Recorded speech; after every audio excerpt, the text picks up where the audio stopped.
Niatan yang dibuat oleh Presiden Prabowo Gibran di dalam menjalankan ini di 1 tahun pemerintahannya perdana itu sudah terlalu banyak program-program gebrakan yang kalau ini berjalan secara maksimal, maka saya bisa pastikan dana yang biasanya nampungnya di atas di putaran yang kita kenal selama ini hanya di beberapa gelintir orang itu akan turun di tingkatan pedesaan. Jadi bottom up ya. Jadi ekonomi bisa bergerak perputaran dari ekonomi juga bawah, seperti itu. Ada satu yang menarik di Kabupaten Mojokerto pada saat beberapa waktu yang lalu dikunjungi oleh Menteri Desa. Ya. Dia koperasinya mengelola pariwisata. Oh, ya. Jadi itu karena koperasi ini kan sifatnya gotong royong, gitu kan. Jadi dan dia tidak masih belum menggunakan fasilitas yang dana dari Bank Himbara itu. Yeah. Dia swadaya masyarakat dari patungan seluruh masyarakat yang terlindungi dari desa wisata itu sendiri, dari tempat pariwisata. Lalu hasilnya kemudian akan dibagi kepada masyarakat dalam bentuk yang lain, apa jalan atau mungkin jembatan atau mungkin segala macam. Ini salah satu yang juga kemudian menjadi pilot project, saya kira menarik. Koperasi Desa Merah Putih ini kan kalau mau kita buat secara elegan ataupun elit gitu ya, ini kan sama dengan seperti minimarket yang sekarang menjamur di mana-mana, dan itu harusnya kalah. Iya. Itu kan dia swasta murni dan dia pakai modalnya sendiri, ini ditanggung negara kok. Logikanya dia harus kalah, harus bisa mengalahkan yang sekarang menjamur di mana-mana. Iya. Dan harganya pasti lebih murah kan? Pasti harus lebih murah, dia langsung diakses di negara, hadir untuk memastikan produk-produk yang dibutuhkan masyarakat, yang negara pun menyediakan subsidinya, itu ada subsidinya semua, Mas.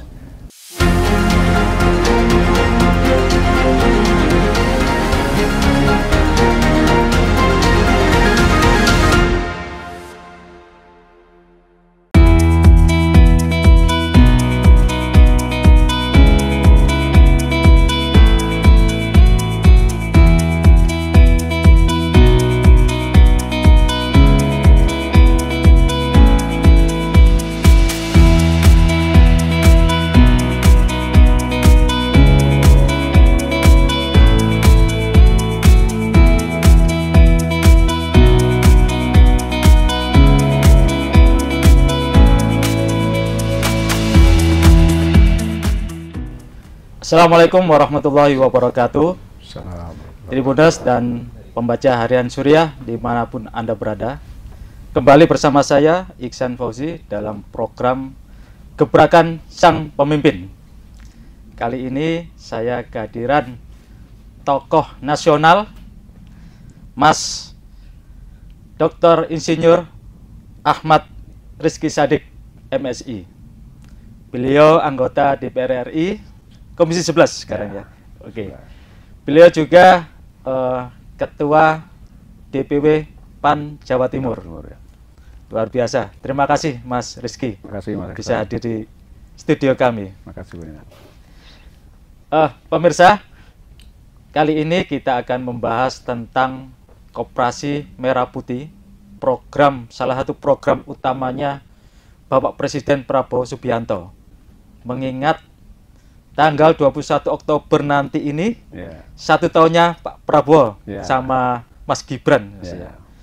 Maka dari itu, setidaknya mari kita melihat seberapa jauh sih peranan Koperasi Merah Putih ini yang menjadi tonggak ketahanan pangan di desa, kemudian bisa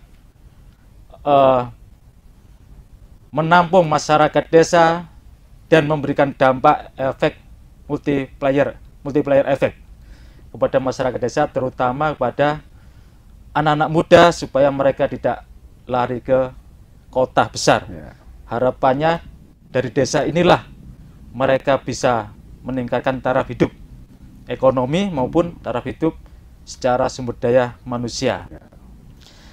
Selain itu, Koperasi Merah Putih ini diharapkan bisa berjejaring dan bisa mendistribusikan produk-produknya, sehingga ke depan akan memperkokoh sendiri produk-produk dari Koperasi Merah Putih. Seperti itu ya Mas ya? Mas Rizky, bagaimana Mas Rizky melihat Koperasi Merah Putih yang sudah diluncurkan oleh Bapak Presiden Prabowo sekitar 5 bulan yang lalu ya? Ya. Ya. Jadi saya punya keyakinan, karena kalau ini berjalan secara maksimal, Mas Iksan bisa bayangkan ada koperasi yang di dalamnya karena ada keberpihakan pemerintah dalam mendistribusikan subsidi-subsidi yang berhubungan dengan pupuk, benih, obat, dan lain sebagainya, tidak lagi dilewatkan melalui jalur distribusi yang terlalu panjang, tapi langsung ke koperasi desa Merah Putih. Jadi mereka bisa berperan ikut menyalurkan langsung kepada petani. Petani-petaninya. Ya? Nah, kemudian petaninya juga berarti kan dia akan menerima dari tangan pertama. Dan harganya juga lebih murah. Harganya pasti lebih murah. Nah, begitu juga sebaliknya dengan kebijakan pemerintah, misalnya contohnya adalah petani. Setelah kemudian mereka panen padi misalnya seperti itu kemudian pemerintah juga menginstruksikan kepada Bulog dengan anggaran yang dimiliki wajib membeli berapapun stok produk daripada petani dari beras dengan harga pokok yang memang sudah ditentukan, dan itu sangat bagus sekali. Nah, Menko Pangan sudah mendapatkan impres dan menjalankan itu, dan koperasi lagi-lagi bisa menjadi kepanjangan tangan untuk kemudian menampung terlebih dahulu. Sehingga kemudian dari hasil panennya mereka bisa langsung serahkan seperti ini. Koperasi nggak perlu takut karena wajib Bulog untuk membeli. Nah, jadi sudah punya pembelinya. Nah, aktivitas ini salah satu contoh aja ya. Nah, kalau bicara multiplier effect yang lain, tentu kalau seandainya ini berjalan dengan lancar, banyak produk-produk lain yang dibutuhkan oleh pemerintah yang selama ini distribusinya, ya kita menganggap distribusinya tidak tepat sasaran, terlalu banyak tangan, terlalu banyak jalur distribusi, sehingga pada saat berada di pada masyarakat itu subsidi-subsidi yang diberikan pemerintah yang merasakan adalah para tengkulak-tengkulak ini, bukan pada masyarakat. Tabung gas LPG misalnya 3 kg itu kan dari mulai Pertamina sampai dengan pangkalan sampai pengecer, masyarakat itu sudah kena berapa kali keuntungan itu. Jatuhnya lebih mahal ya. Jadi lebih mahal. Tuh bayangin kalau dari Pertamina, katakanlah oke lah tidak bisa langsung ke koperasi desa atau koperasi kelurahan, tapi cukup di pengepul yang ada ataupun distributor yang ada di provinsi atau yang ada di kabupaten kota. Nah, itu kan nggak terlalu banyak jalur-jalurnya. Nah, itu langsung bisa di situ, dan jumlahnya tidak perlu banyak karena kan dia hanya melayani di tingkatan desanya, jangan intervensi ke desa yang lain, ya cukup di desanya dia sendiri aja. Jadi jumlahnya tidak banyak, modal yang dibutuhkan juga tidak banyak, lalu kemudian sudah pasti akan dibeli, wong ini barang dibutuhkan. Bicara modal, sekarang juga sudah dikeluarkan dengan keputusan Menteri Keuangan, koordinasi dengan Menko Pangan beberapa waktu yang lalu, Menteri Keuangan yang baru sudah menegaskan bahwa itu akan langsung dijalankan, bahkan kemudian memberikan penguatan kepada bank-bank pemerintah himbara untuk kemudian bisa menyalurkan kredit kepada koperasi desa dan Merah Putih kalau seandainya kekurangan modal. Tapi lagi-lagi ini nggak seperti orang sudah disiapin dananya lalu tinggal minta gitu. Dia harus belajar bagaimana membuat bisnis plan. Ini mau digunakan untuk apa? Karena ini plafon yang disediakan pemerintah. Ini yang sangat penting ini, Mas. Betul kan? Ini sangat penting ini. Betul. Kalau dananya ada dicairkan gitu kan, tapi bingung mengelola bisnis apa ini yang akan dilakukan. Itu akan mubazir juga kan ya. Makanya itu dipertegas bahwa itu bukan dana yang disiapkan, tapi plafon yang disediakan. Jadi setiap desa itu mendapatkan plafon lebih kurang sekitar 3 miliar yang bisa dicairkan dengan pengajuan proposal bisnis plan. Mau pakai buat apa? Oh, mau beli mobil untuk mengirim, untuk menjemput hasil tani misalnya, hasil panen padi. Harga mobilnya berapa? Ya diajukan. Nah, berarti kredit, oh ini untuk ngambil di sana, hasilnya setiap bulan. Harus bisa membuat proposal bisnis seperti orang-orang yang mengajukan kredit di bank gitu loh. Karena modelnya adalah pinjaman. Dan negara menjamin itu, bahwa itu tidak akan macet karena semuanya berhubungan dengan verifikasi dari semua perbankan itu. Dan masih banyak lagi saya kira yang lain-lain. Yang kecil-kecil ya produk-produk lokal di tingkatan desa, rumahan itu kan bisa juga ditaruh di situ. Gitu. Ini yang menarik, Mas. Kalau melihat potensi sumber daya alam di masyarakat kita, contoh aja kalau di Jawa Timur kan banyak banget yang di desa-desa kan potensi sumber daya alamnya yang bisa dikelola koperasi. Kira-kira kalau Mas Rizky usaha apa sih yang layak gitu yang bisa didirikan atau dibentuk oleh Koperasi Merah Putih ini? Ada satu yang menarik di Kabupaten Mojokerto pada saat beberapa waktu yang lalu dikunjungi oleh Menteri Desa. Dia koperasinya mengelola pariwisata. Oh. Ya. Jadi itu karena koperasi ini kan sifatnya gotong royong gitu kan. Jadi dan dia tidak menggunakan, masih belum menggunakan fasilitas yang dana dari Bank Himbara itu. Dia swadaya masyarakat dari patungan seluruh masyarakat yang terlindungi dari desa wisata itu sendiri, dari tempat pariwisata. Lalu hasilnya kemudian akan dibagi kepada masyarakat dalam bentuk yang lain, apa jalan atau mungkin jembatan atau mungkin segala macam. Ini salah satu yang juga kemudian menjadi pilot project, saya kira menarik. Jadi banyak, ada juga yang kemudian produk pertanian buah-buahan, misalnya kan nanas atau apa di daerah Kabupaten Blitar ada. Ada yang kemudian kekuatannya dari sisi UMKM. Jadi memang pada akhirnya dalam perjalanannya waktu, saya membayangkan nanti desa-desa itu koperasi desa Merah Putih selain pekerjaan-pekerjaan yang sifatnya kebutuhan langsung masyarakat seperti yang saya katakan tadi, masalah tabung, masalah pupuk, masalah bibit, dia harus punya kekhasan gitu. Iya. Koperasi saya ini ngapain ya? Ada yang mungkin pariwisata, ada yang mungkin membina UMKM, dia punya produk unggulan. Jadi pengurusnya itu harus memetakan potensi yang ada di desanya masing-masing. Dan itu harus, ya ini kan lagi-lagi harus belajar ini. Kemudian dia bagaimana mengukur sustainabilitasnya, keberlangsungan terhadap produk yang akan jadi andalan dia, dan lain-lain. Jadi saya kira, ya saya termasuk secara personal ya, ini bukan atas nama karena kemudian ketua umum saya sebagai ketua satgasnya, lalu kemudian saya berpihak, tapi secara personal saya menganggap bahwa ini sebuah program yang patut diapresiasi dan patut kita doakan bersama supaya sukses. Ini program baik. Bahwa ada kekurangan di sana-sini pasti, namanya baru berjalan. Tapi evaluasi dan niatan yang dibuat oleh Presiden Prabowo Gibran di dalam menjalankan ini di 1 tahun pemerintahannya perdana itu sudah terlalu banyak program-program gebrakan yang kalau ini berjalan secara maksimal, maka saya bisa pastikan dana yang biasanya nampungnya di atas di putaran yang kita kenal selama ini hanya di beberapa gelintir orang itu akan turun di tingkatan pedesaan. Jadi bottom up ya. Jadi ekonomi bisa bergerak dari ekonomi juga bawah, seperti itu. Dan tentu kalau sudah seperti itu ya kemudian proses penyediaan pangan, proses penyediaan air, proses penyediaan segala macam, dan kemudian peningkatan ekonomi. Kalau bicara tentang masalah pertumbuhan ekonomi yang ditarget Pak Presiden sampai dengan 8% itu, dan sekarang baru 5, sekian %, kan masih cukup jauh. Kalau itu berada di tingkatan bawah, penyumbang pertumbuhan ekonomi Indonesia itu mayoritas 47% kalau saya tidak salah, itu dari konsumsi publik, konsumsi masyarakat. Nah, kalau uang beredar di tingkatan masyarakat, berarti kan konsumsinya juga akan banyak. Dan itu tentu peningkatan pertumbuhan ekonomi dibandingkan kalau cuma di atas saja. Oke. Sambil minum ya Mas. Oh, monggo. Ngoceh terus rasanya kayak orang kampanye. Bismillah. Terus apakah ada visi misi Partai Amanat Nasional sendiri terhadap ketahanan pangan yang melibatkan dalam kegiatan koperasi ini?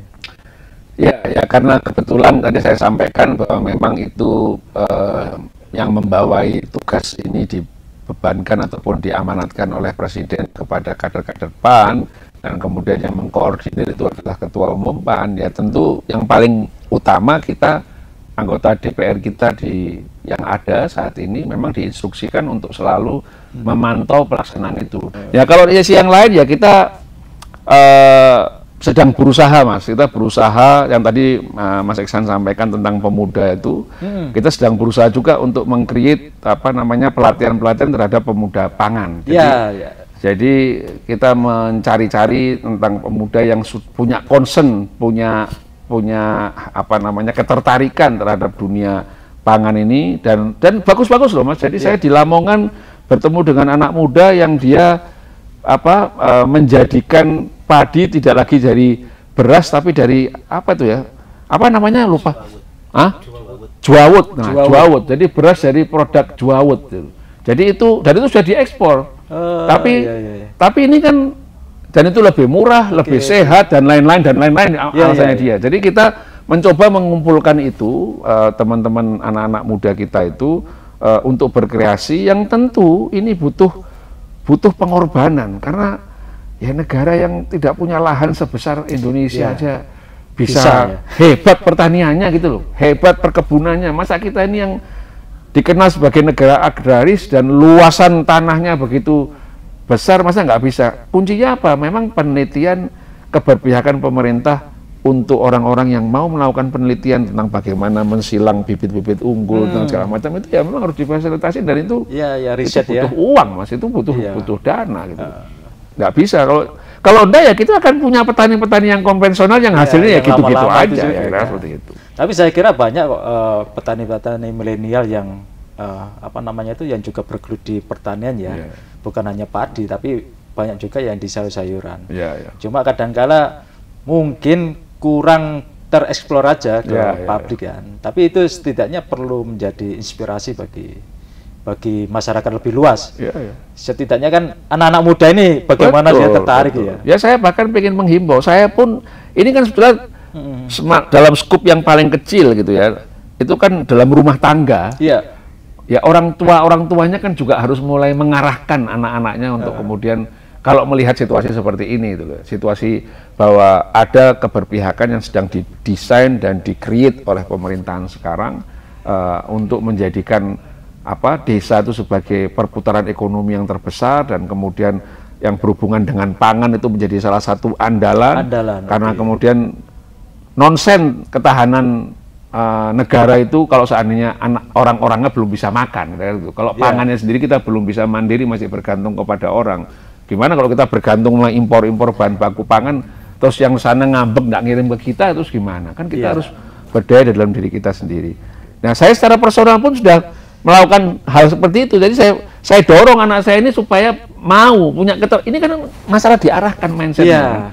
Kalau enggak ya mereka ya kan sekarang ini produk Gen Z sehari ini kan produk-produk instan yang maunya cepat, fast food ya. Semuanya mereka yang gampang-gampang aja, nggak mau berproses, nggak mau ruwet, nggak mau segala macam. Nah, kita sebagai orang tua, saya kira saya menghimbau kepada semua orang tua di Indonesia ini untuk bisa mulai mengarahkan kalau ekonomi di desa tumbuh, ya ngapain urbanisasi sampai ke kota dengan segala macam kos-kos yang dilakukan. Itu juga Mas Rizky sampaikan kepada kader-kader PAN yang ada di daerah-daerah ya. Iya, ya itu kewajiban kita menyampaikan seluruh, bukan cuma saya, tapi seluruh anggota DPR, dimulai dari anggota DPR RI dari fraksi PAN seluruh Indonesia, kita diminta untuk menyampaikan tentang masalah visi besar Presiden di bidang kemandirian pangan. Dan ini turunannya kan banyak, Mas. Turunannya kalau saya mau bedah kan selain tadi koperasi desa kelurahan, kemudian tentang masalah bagaimana mengatur, memberikan patokan perlindungan terhadap pembelian harga gabah dari petani, dan tambah lagi tentang masalah yang baru lagi, masalah makan bergizi gratis misalnya. MBG ini kan hubungannya dengan pangan, bukan cuma sekedar ngasih makan orang. Ini multiplier efeknya tentang luar bagaimana ini, orang kebun yang jualan sayur, yang jualan bayam, yang jualan tomat, ini kan semuanya kemudian menjadi tumbuh di tengah-tengah masyarakat. Orang yang peternak telur, orang yang ayam, orang yang ikan lele, orang semuanya, buah-buahan juga seperti itu. Jadi hidup semua ini. Semuanya jadi hidup. Jadi bukan cuma masalah MBG dengan lagi-lagi dengan suka dukanya di beberapa tempat, masalah higienis, masalah segala. Ya nggak ada yang kemudian simsalabim langsung sempurna, itu nggak ada. Gitu. Apalagi masih baru. Dan ini memang serapannya juga baru, ini program baru kan. Baru, dan ini program andalan Presiden, program baru, negara lain bisa, kenapa kita nggak bisa? Dan itu lagi-lagi saya ingin sampaikan betapa besar uang yang beredar di tengah-tengah masyarakat di tingkatan pedesaan untuk sekedar mencukupi MBG. Pangan lagi urusannya. Jadi ini masalah pangan sangat luas sekali, dan kemudian turunan-turunan berikutnya juga sangat lebar menurut saya. Terus ada nggak strategi dari PAN sendiri dalam mengoptimalkan ketahanan pangan, kemudian melibatkan koperasi ini, Mas? Sudah ada konsep nggak itu? Ya ada. Jadi yang tadi saya sampaikan di awal bahwa kita diperintahkan untuk ngecek itu semua. Nah, tentu setiap desa lagi-lagi dari sisi SDM, dari sisi keterlibatan masyarakatnya tidak sama, Mas. Jadi saya di dapil saya aja, jadi kita diminta untuk ngecek, mengunjungi, mensinergikan, punya kendala apa. Jadi kita kita memang di DPP punya hotline juga untuk kemudian menyampaikan, karena kan misalnya saya di Komisi 11 bidang keuangan, maka saya bertugas juga untuk memperjuangkan kawan-kawan di dapil-dapil lain yang mungkin punya kendala terhadap mengakses Himbara. Nah, karena itu mitra saya misalnya seperti itu kan. Lalu misalnya kita punya Komisi 4 gitu kan yang berhubungan dengan anggota DPR dari PAN yang di Komisi 4, berhubungan dengan perikanan, berhubungan dengan pertanian. Kalau seandainya dengan Bulog dan sebagainya, kalau ada problem tentang masalah Bulog-Bulog yang bandel-bandel nggak mau beli dan lain sebagainya, ya kita adukan sama mereka. Jadi visi misinya PAN di bawah kendali Pak Menko Pangan yang Ketua Umum PAN ini adalah memerintahkan kita untuk mensinergikan seluruh komisi, karena kita nggak paham juga. Saya nggak paham di Komisi 4, saya nggak paham di komisi yang lain kan. Begitu juga yang nggak ada hubungannya dengan pangan, Komisi 5 yang berhubungan dengan infrastruktur. Kalau infrastruktur menjadi kendala, bahwa arus lalu lintas arus barang itu logistik yang menjadi terganggu karena nggak ada jalan di tingkatan pedesaan itu. Nah itu juga kita minta pertolongannya kepada kawan yang di Komisi 5 yang nggak ada sambungan dengan pangan tapi menjadi supporting system. Nah, jadi hal-hal seperti itu kita coba rangkai. Maka saya katakan tadi, setiap reses kita punya tematik-tematik yang wajib kita jalankan dan itu kita tampung supaya fokus. Jadi kalau nggak diginiin kan DPR kan semau-maunya sendiri juga, Mas. Kita kadang-kadang jalan ya maunya kita aja, kita cuma mau cangkruan, tapi sekarang oleh PAN, oleh DPP melalui kepanjangan tangan di fraksi diinstruksikan tematik. Setelah itu semua pulang dengan problematikanya yang temanya sama semua, nggak lompat-lompat. Nanti ini diperjuangkan. Berikutnya ganti lagi temanya lain, nanti ini diperjuangkan, begitu seterusnya. Mas, bagaimana rencana PAN ini supaya ikut mendorong partisipasi masyarakat terlibat dalam Koperasi Merah Putih yang menjadi harapan baru kita untuk meningkatkan taraf ekonomi masyarakat yang ada di desa itu sendiri? Ya, yang pertama tentu kita menghimbau kepada kader-kader kita. Jadi yang memang tokoh masyarakat di desanya masing-masing supaya bisa terlibat aktif dalam pembentukan, karena itu kan semuanya dibentuk oleh desa gitu kan, oleh kepala desa, lalu kemudian oleh tokoh masyarakat, terbentuk pengurus koperasinya. Nah, kalau sudah seperti itu kan kalau ada kendala sehingga karena kader PAN, maka aksesnya untuk kemudian menyampaikan itu kan jauh lebih mudah kepada ketua Satgas yang kebetulan ketua umum PAN. Jadi itu yang paling sederhana yang kita lakukan, selain tentunya kemudian melakukan kunjungan-kunjungan. Jadi yang tadi saya sampaikan, saya di Kabupaten Kediri pada saat itu pernah ngecek, mereka sudah terbentuk, sudah segala macam. Lalu kemudian pengurusnya saya kumpulkan, apa persoalannya? Persoalannya bingung mau memulai dari mana. Masalahnya itu biasanya. Itu kan karena kantornya sudah ada, kepala desanya sudah menyediakan space-nya, rak-raknya sudah ada. Tapi bagaimana jalannya ini untuk kemudian mengisi dan lain sebagainya. Tapi ada juga di tempat lain di Tulungagung, tapi saya juga, itu saya berkunjung ke sana, itu kemudian dia berhasil memobilisasi gotong royong dari seluruh masyarakatnya.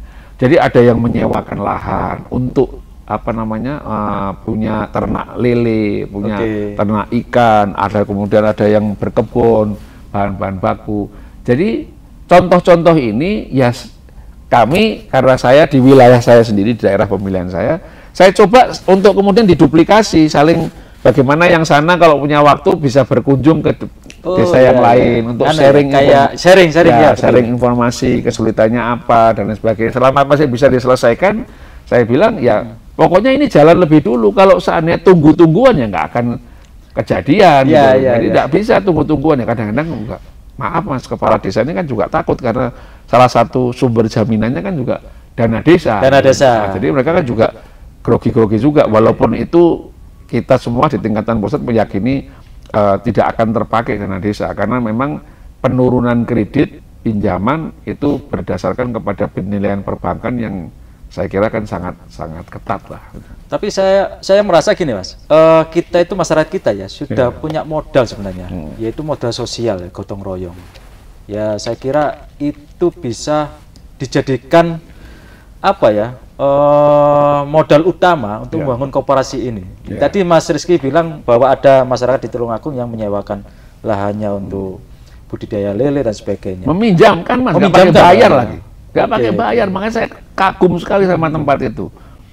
Lalu dia kemudian ketua koperasinya perempuan gitu kan, dan sangat berani sekali, dia langsung mau membuat MOU dengan pemilik produk, dengan Bulognya misalnya, supaya apa tuh SP apa tuh beras apa itu, SPHT atau apa itu, SPHP, lalu kemudian dengan Pertamina cabang situ untuk melonnya. Dengan kalau dia punya jiwa bisnis itu kan dia tahu bagaimana cara menegosiasikan. Kan prinsipnya kan koperasi ini belum punya uang, dia punya badan usaha, punya anggota, punya tempat pamer, tapi belum punya isi, karena kalau harus beli isi kita kan belum tahu mau jualnya gimana. Maka kan perlu negosiasi kan sama Bulog, misalnya dikasih konsinyasi 1 minggu, 1 bulan, tergantung negosiasinya, dipinjam seperti apa, sampai kemudian memperkenalkan, kan harus diperkenalkan pada publik bahwa ini, ya sorry bukan apa-apa, ini kan sama dengan koperasi desa Merah Putih ini kan, kalau mau kita buat secara elegan ataupun elit gitu ya, ini kan sama dengan seperti minimarket yang sekarang menjamur di mana-mana, dan itu harusnya kalah. Itu kan dia swasta murni dan dia pakai modalnya sendiri, ini ditanggung negara kok. Logikanya dia harus kalah, harus bisa mengalahkan yang sekarang menjamur di mana-mana. Dan harganya pasti lebih murah kan? Pasti harus lebih murah, dia langsung diakses, di negara hadir untuk memastikan produk-produk yang dibutuhkan masyarakat, yang negara pun menyediakan subsidinya, itu ada subsidinya semua, Mas. Tabung ada subsidi, pupuk ada subsidi, semuanya ada subsidi, dan itu tidak mungkin diserahkan kepada minimat tadi. Jadi tadi Mas Rizky bilang bahwa ada kendala di bisnis plan di pengurusnya. Berarti kan harus ada peranan pemerintah daerah dong untuk membantu mereka. Itu pasti. Jadi pemerintah daerah tidak boleh abai. Jadi saya juga kemarin menghimbau, saya juga ngundang kepala daerahnya, saya bilang ini perlu apa ya pelatihan-pelatihan. Jadi kalau memang diperlukan, kita mau fasilitasi juga nggak ada masalah. Pelatihan bagaimana membuat proposal bisnis, pelatihan bagaimana membuat teknik akunting yang bagus, pelatihan bagaimana melakukan negosiasi dengan calon mitra-mitra, walaupun itu sama-sama dengan pemerintah, tapi kan ya kan namanya kepala cabang Bulog, kepala cabang Pertamina, kepala cabang itu kan juga ditarget sama pimpinannya masing-masing gitu kan. Jadi kan tetap dia harus ada profit. Tapi ini kan dan juga harus ada safe, jangan sampai barangnya keluar lalu nggak dibayar kan. Nah, hal-hal seperti ini memang ini yang saya katakan Mas Iksan butuh waktu. Ini butuh waktu, tapi saya kategori orang yang optimis, harus memberikan kesempatan, kita harus dukung sama-sama, kita harus mengeluarkan tone positif terhadap persoalan program-program seperti ini. Jangan tone-nya negatif terus, karena kalau dicari negatif pasti banyak, nggak ada yang sempurna. Tapi kadang-kala yang positif banyak juga. Jadi biarkan aja ini berjalan gitu, maksudnya biar aja berjalan. Ya yang kurang tepat ya kita sampaikan untuk bisa dievaluasi, tapi jangan dikritisi itu nggak sampai kemudian harus diberhentikan, batalkan gitu-gitu tuh menurut saya belum apa-apa. Terus Mas, ada nggak langkah konkret ini supaya langkah konkret supaya koperasi ini dijamin tidak berhenti gitu kan? Artinya tidak berhenti di tengah jalan ketika ada persoalan gitu kan? Ya kalau soal seperti itu, ini kan karena program, jadi yang saya ingin sampaikan itu, tadi saya sampaikan program-program prioritas Presiden itu kan makan bergizi gratis, koperasi desa dan kelurahan Merah Putih, lalu kemandirian pangan, semuanya kan arahnya ke sana. Kemudian bicara tentang masalah energi, bicara tentang masalah lingkungan, tentang infrastruktur, ada 8 program prioritas pemerintah, yang 5 itu adalah sangat segera harus dilaksanakan. Kalau menurut saya pemerintah tidak akan mudah menyerah untuk kemudian membiarkan koperasi-koperasi ini mati. Tapi mungkin ini kan bicara tentang masalah desa. Tadi Mas Iksan sudah menyinggung jangkauannya dari pusat ke desa itu kan jauh banget. Nah, itu kan kacamatanya mungkin bisa jadi salah karena kemudian orang asal memberikan laporan-laporan yang bagus. Maka peran pemerintah daerah itu menjadi sangat penting untuk menggerakkan dan memastikan kesulitan-kesulitan itu bisa diselesaikan di tingkatan kabupaten kota. Kalau nggak bisa, sampai seperti apa yang harus sampai dibawa ke nasional. Karena menurut saya nggak, ya ini sebetulnya harusnya tidak ada ruginya gitu.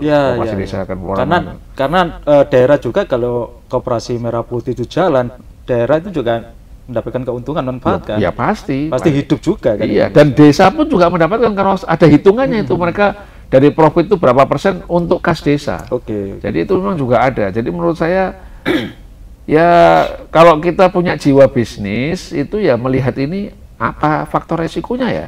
Dia belum punya lahan, desa diperintahkan menyediakan dulu walaupun lahannya kecil. Kantor desa suruh space kecil tetap bisa dipakai. Dia kekurangan bahan baku sudah dihadirkan oleh negara. Dia kekurangan modal dihadirkan oleh negara. Yang masih harus dilatih kebiasaan mengelola koperasi dengan model-model zaman dulu itu yang harus didilik. Nah sebetulnya yang bagus itu adalah orang yang betul-betul completely new, yang baru, yang tapi yang paham tentang seperti yang saya sampaikan tadi, anak-anak muda. Problemnya ini anak muda masih ragu-ragu, bener nggak ini ekonomi perdesaan saya ini akan muncul masa depan untuk dia tidak harus keluar dari desa masing-masing. Masih ragu ya. Ya kita saksikan bersama lah nanti gimana perjalanan yang depan. Yang jelas 1 tahun ini menurut saya kita perlu memberikan apresiasi yang sangat tinggi kepada pemerintahan Prabowo Gibran bahwa banyak terobosan, banyak program yang itu membalikkan mindset selama sekian lama sehingga kemudian harapannya ekonomi Indonesia itu dimulai dari tingkatan pedesaan dan alhamdulillahnya kader-kader PAN apalagi ketua umum PAN kok ya dikasih tugas yang memang berhubungan dengan program-program andalan itu, saya kira itu. Pangan dan koperasi desa. Ya. Oke, Mas. Menarik ini. Mas, di desa itu kan juga ada BUMDes ya, Badan Usaha Milik Desa itu kan. Bagaimana supaya BUMDes ini sinergi dengan Koperasi Merah Putih? Kira-kira Mas Rizky punya pemikiran apa ini? Ya, untuk yang sudah eksis dan itu kemudian bisa berjalan, tentu masing-masing kan tadi saya sampaikan di awal, setiap desa harus punya andalan. Keunggulan. Jadi saya kira bedanya koperasi dengan badan usaha milik desa, badan usaha milik desa ini kan profit oriented. Kalau yang koperasi ini kan dari anggota untuk anggota. Jadi sifatnya lebih kepada gotong royong. Jadi memang ya kompetisi sehat harus dibangun, tapi tentu kan karena semuanya berada pada kendali kepala desa, kan dia bisa aja kan membagi perannya bahwa ini untuk ngurusin apa yang BUMDesnya. Kemudian, tapi kalau seandainya itu bisa dileburkan juga lebih baik. Jadi memang secara aturan belum ada aturan yang bagaimana melaksanakan di tingkatan desa, bagaimana BUMDesnya, bagaimana koperasi desa. Tapi secara wacana-wacana yang ada, penginnya setiap desa itu semua energi disalurkan melalui koperasi desa kelurahan. Oke lagi Mas, soal sumber daya manusia ini kan, saya kira Koperasi Merah Putih sangat membutuhkan SDM yang tadi Mas Rizky menyampaikan, yang lebih milenial dan lebih kekinian ya, mendelete yang masa lalu dan kurang bagus. Kalau yang bagus kan tetap boleh ya. Bagaimana sih bentuk dukungan PAN sendiri untuk memberikan pelatihan dan peningkatan kapasitas sumber daya manusia terutama di pengurus Koperasi Merah Putih sendiri? Ya, kalau sebagai organisasi partai politik kita kan nggak boleh masuk. Tapi dorongan kepada pemerintah boleh kan? Ya, kita mendorong kepada pemerintah untuk kemudian memberikan advokasi terhadap semua kesulitan-kesulitan koperasi desa. Ya, anggota DPR kita di tingkat kabupaten kota juga kita minta proaktif untuk mengarahkan program-program yang meningkatkan kualitas sumber daya manusia di situ. Tapi dari sisi program-program kita sebagai partai politik, tadi misalnya saya katakan bahwa kita punya pelatihan untuk pemuda pangan misalnya seperti itu. Kita juga punya pelatihan-pelatihan terhadap anak-anak muda yang senang dengan usaha-usaha di bidang yang berhubungan dengan dunia media sosial. Saya kira kalau ini berjalan yang selama ini mereka jalankan di rumahnya masing-masing, yang selama ini mereka jalankan di dalam komunitas mereka masing-masing. Kalau ini bisa kemudian diaplikasikan mereka untuk kemudian mengupgrade para pelaku-pelaku koperasi desa itu menjadi lebih melek teknologi, lebih paham tentang masalah bagaimana mendistribusikan produk-produk tidak hanya pada orang datang, tapi kemudian juga bisa dengan caranya anak muda yang sekarang ini itu. Saya kira ini kan akan menjadi sesuatu yang baru. Jadi harus dibedakan itu. Jadi fungsi politik kita sebagai supporting sistemnya pemerintah dari tingkat pusat sampai dengan kabupaten kota terhadap suksesnya Koperasi Desa Merah Putih dan Pangan, dan program kita sebagai partai politik yang secara kontinu kita selalu mencari itu di setiap daerah, tentu disesuaikan dengan daerah pemilihan masing-masing karena setiap daerah mesti kan berbeda-beda keinginannya. Jadi ini berjalan secara simultan dengan fungsi dan tupoksi yang berbeda-beda. Oke. Soal pendanaan Mas di Koperasi Merah Putih, apakah ada temuan dari Mas Rizky sendiri? Ada kesulitan gitu kemudian dari Mas Rizky membantu? Ya itu, saya sampai dengan pada saat ini kan karena baru, jadi saya kunjungan yang pada saat itu yang tematiknya koperasi desa, saya coba untuk menyampaikan kalau ada seperti apa, ada kesulitan, sampaikan kepada saya akan kawal dalam mitra kerja saya di Himbara untuk mencairkan. Tapi ya mereka rupanya masih berkutat kepada masalah bagaimana membuat bisnis plan tadi. Nah, masih belum. Saya bilang kalau sudah ada proposalnya yang diajukan kepada perbankan, nah tolong saya dikasih kopinya, nanti saya perjuangkan di tingkat nasional. Sampai hari ini belum ada yang ngasih. Gitu. Ada hotline-nya Mas? Hah? Ada hotline-nya? Oh, nomor telepon saya kan beredar. Oh gitu ya? Ya Jadi langsung mereka menyampaikan. Yang jelas mereka proses kan tetap itu kan prosesnya dari bawah. Oke, nah, saya tinggal menguatkan aja kalau seandainya ada kendala-kendala tinggal saya kuatkan. Tapi ya titik tekan saya adalah tentang persoalan masalah bisnis plan yang harus jelas. Ini bukan cuma sekedar ngajuin utang, harganya mobil ekspedisi misalnya 200 juta lalu diajukan 500 ya nggak boleh juga kan. Mereka ya akan turunkan cuma 200 ya. Iya, kan ada ini ya appraisal, ada appraisalnya sendiri ya. Oke. Mas, tantangan sekarang. Tantangan yang tadi Mas Rizky menyampaikan bahwa jangan sampai Koperasi Merah Putih ini persepsinya hanya untuk orang-orang tua, gitu kan. Karena kita tahu pangsa pasar kita sekarang tidak hanya orang tua, tapi anak-anak milenial, Gen Z, dan jumlahnya sebagainya. lebih besar ya. Ya, jumlahnya lebih besar. Ya. Itu. Bagaimana Mas ini Mas Rizky melihat? Ya, yang pertama tentu mindset ya. Mindset tentang produk-produk olahan itu sekarang sudah mulai banyak lah orang yang menegaskan tentang produk olahan itu tidak sehat, yang sekarang ini menjadi konsumsi dari generasi muda kita. Lebih bagus adalah produk-produk yang dimasak langsung, yang langsung datang dari sumbernya dan langsung dengan satu kali pengolahan, tidak kemudian menggunakan pengawet dan lain sebagainya. Saya kira itu sudah banyak kita dengarkan. Nah ini kan harus ditularkan Mas, ini memang bukan pekerjaan yang bisa seperti membalikkan telapak tangan. Ini sudah sesuatu yang menurut saya keterlanjuran dan ya terlalu mudah gitu loh. Akses anak muda kita terhadap produk-produk yang dalam tanda kutip itu mayoritas dibanjiri produk impor. Nah, produk-produk olahan itu kan produk impor semua gitu kan. Di sisi lain produk dalam negeri, produk-produk yang sehat yang dari dalam negeri kita sendiri masih belum bisa bersaing dengan itu semua. Nah ini program-program yang kita bahas panjang lebar ini kan sebetulnya ingin memotong hal-hal yang berhubungan dengan impor, sehingga kemudian ya tentu lagi-lagi ya harapannya anak-anak muda ini bisa mengkreasikan. Kalau orang luar negeri bisa mendatangkan barang dan konsumennya begitu banyak, sementara kita punya bahan baku yang sebegitu banyak. Kita punya di Malang ini keripik buah misalnya, apakah itu kenapa nggak bisa itu dijadikan sesuatu yang menarik gitu kan? Nah, misal contoh sederhana ini misalnya di Malang seperti itu, atau kita punya di Kediri itu ada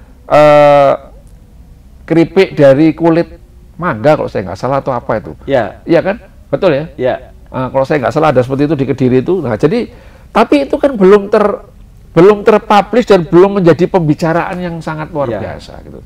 Nah ini sebetulnya anak muda bisa melakukan itu dengan kreasi-kreasi yang ada. Tapi Mas, ini saya pernah ketemu anak muda juga yang bergerak mencoba melakukan itu.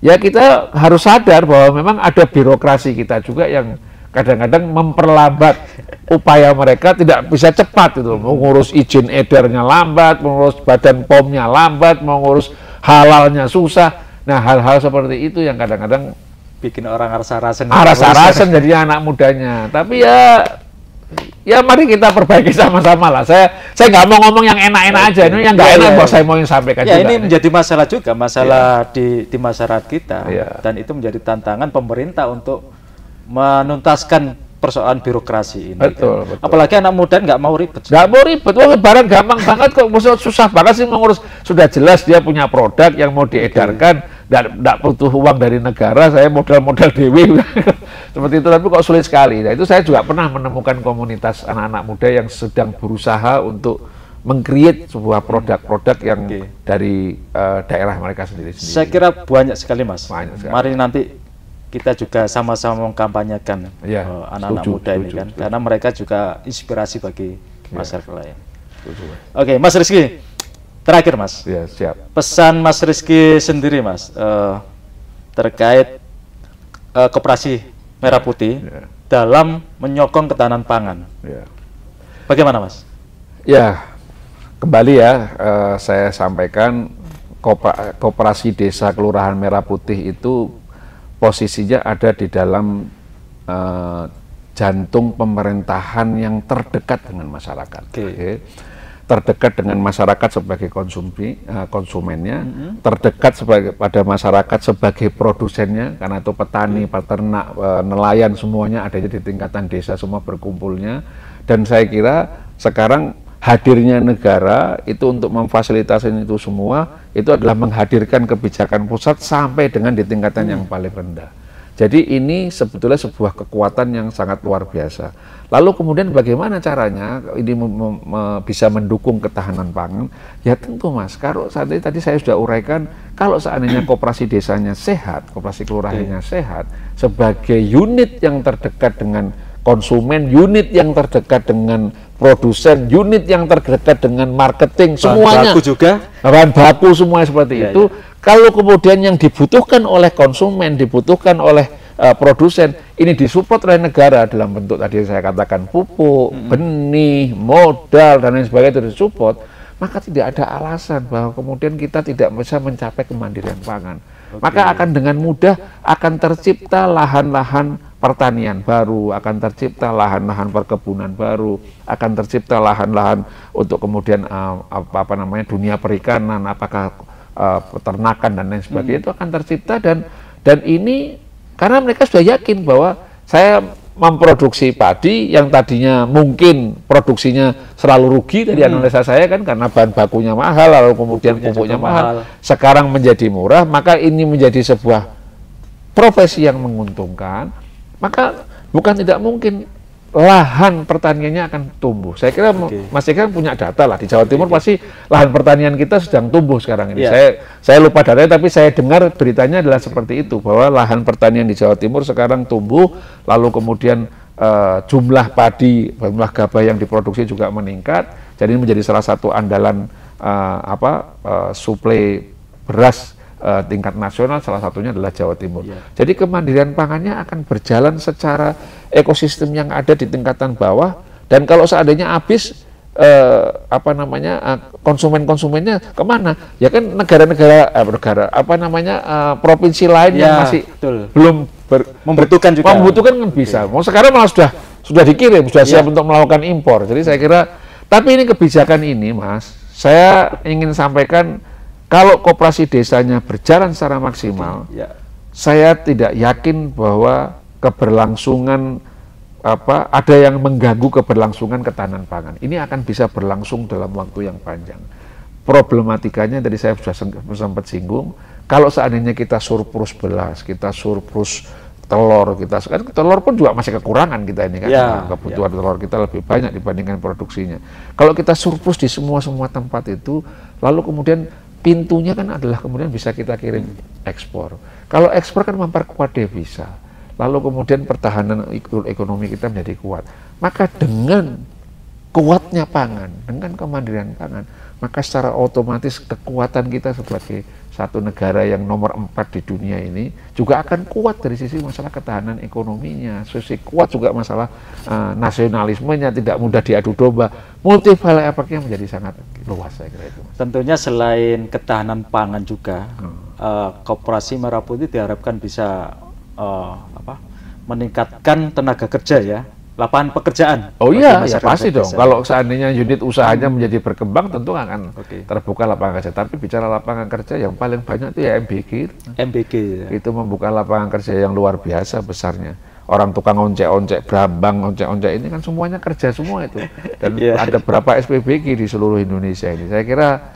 Saya kira saya menghimbau kepada kita semua, diri saya sendiri, untuk tidak capek untuk menyuarakan tentang program-program andalan pemerintahan Prabowo Gibran yang sangat luar biasa di dalam 1 tahun pertamanya ini, Mas, yang sangat fenomenal, dan itu mengagetkan banyak pihak yang tadinya dianggap tidak bisa, tapi kemudian itu bisa dijalankan. Yang tinggal kita tunggu adalah pelaksanaannya seperti apa, karena ini tidak bisa berdiri sendiri. Koperasi desa Kelurahan Merah Putih sudah terbentuk di hampir 80.000 desa, kemudian makan bergizi gratis juga seperti itu, terus berkembang untuk pembangunannya, lalu kemudian Kemenko Pangan dengan timnya juga sudah berhasil menaikkan harga gabah.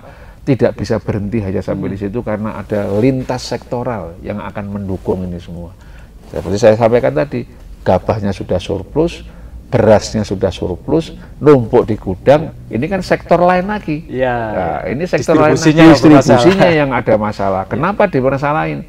Ya, question mark lagi-lagi, apakah memang sengaja dalam tanda kutip ada oknum yang menahan supaya tidak turun, sehingga pada saat turun lalu kemudian harganya bisa naik, dan macam-macam ini kan. Ini masalah hukum ekonomi supply demand berkembang lagi. Jadi ya marilah kita sama-sama menjadi pengingat, tapi kita tetap optimis.